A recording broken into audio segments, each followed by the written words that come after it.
मोहतरम दोस्तों और बुज़ुर्गों, अस्सलामु अलैकुम वरहमतुल्लाहि बरकातुहू। दोस्तों, उम्मीद करता हूँ कि अल्लाह और उसके रसूल के करम से आप लोग बिल्कुल खैरियत से होंगे। आज मैं मुफ्ती सलमान अज़हरी के ताल्लुक़ से कुछ गुफ्तगू करने के लिए हाज़िर हुआ हूँ और मुफ्ती सलमान अज़हरी के ताल्लुक़ से जनाब असदुद्दीन अवैसी साहब क्या फरमा रहे हैं, क्या कह रहे हैं, वह भी आपको समाअत करनी है। लेकिन ये सब चीज़ सुनने और सुनाने से पहले मैं आपसे गुजारिश करना चाहता हूँ कि अगर अभी तक आपने इस चैनल को सब्सक्राइब नहीं किया तो सब्सक्राइब करके घंटे को दबा करके ऑल कर दीजिए, ताकि जो भी मैं वीडियो डालूँ वह आप तक नोटिफिकेशन बआसानी पहुँच जाए और आप जो है उस वीडियो को बआसानी से देख पाएँ और इस वीडियो को दूसरे तक पहुँचा दें।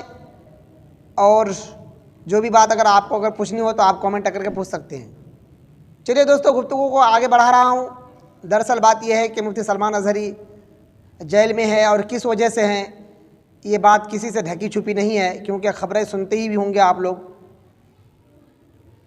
लेकिन हम लोग जो ये वोट डालते हैं, इस वोट को कहाँ पे इस्तेमाल करने से हमारे लिए फ़ायदा होगा, वो चीज़ आप जनाब असदुद्दीन अवैसी साहब की गुफ्तगू को सुन करके आप खुद ही फैसला करेंगे कि हम किधर वोट डालने से मेरा वोट सही तरीके से इस्तेमाल होगा और हमारे लिए फ़ायदेमंद होगा। चलिए जनाब असदुद्दीन अवैसी साहब के गुफ्तगू को सुनवाते हैं और आप सुनिए, फिर मैं उसके बाद में कुछ बात करूँगा। चलिए सुनिए, आप जनाब असदुद्दीन अवैसी साहब क्या फरमा रहे हैं वो आप सुनिए।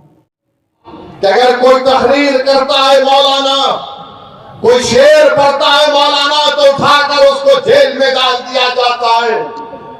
मैं पूछना चाहता हूं गुजरात की सरकार से कि तुमने एक मौलाना को पकड़कर मुंबई से पकड़कर गुजरात लेकर गए, मगर वही गुजरात में कई ऐसे वीडियो हैं जहां पर ये जालिम लोग वीडियो में आकर कहते हैं कि असदुद्दीन अवैसी को गोली मार देंगे, इसकी जबान को काट लेंगे, इसकी सर को काट देंगे, मगर उनको कोई हाथ नहीं लगाया जाता। मगर कोई एक शेर पढ़ देता है तो उस अशार के गलत माने निकाल कर मुंबई से मौलाना को लेकर चले जाते हैं। 3-3 मुकदमे उन पर बुक कर दिए जाते हैं। मगर हम बीजेपी के लोगों से कहना चाह रहे हैं, तुम क्या कर सकते, तुम सिर्फ जानी को ले सकते हो ना, तुम जानी को ले सकते हो और क्या कर सकते हो। अगर मेरे मुकद्दर में जो लिखा अल्लाह ने लिख दिया वो तो पूरा होकर रहेगा, मगर जब तक हम जिंदा रहेंगे हम बातिल को बातिल कहेंगे, हम बातिल से समझौता नहीं करेंगे, हम बातिल को खुश करने के लिए अपनी पॉलिसी को लचकदार नहीं बनाएंगे। हमारा काम यह है मेरे अजीज दोस्तों और बुजुर्गों कि हम हक को कामयाब करें और हक की कामयाबी का राज आपका इत्तेहाद है। याद रखिए, कब तक आप सेकुलरिज्म के नाम पर ठगे जाएंगे, कब तक आप सेकुलरिज्म के नाम पर इनको वोट देंगे और वो बीजेपी को बिहार में सत्ता देंगे। मैंने 2015 में भी कहा था तुमसे, मगर तुमने मेरी बात पे यकीन नहीं किया। मैंने 2019-20 में भी कहा था, मगर आपने मेरी बात को नहीं समझा। कम से कम अब तो समझ जाओ। याद रखो, तुम अपने मुकद्दर के फैसले कर सकते हो।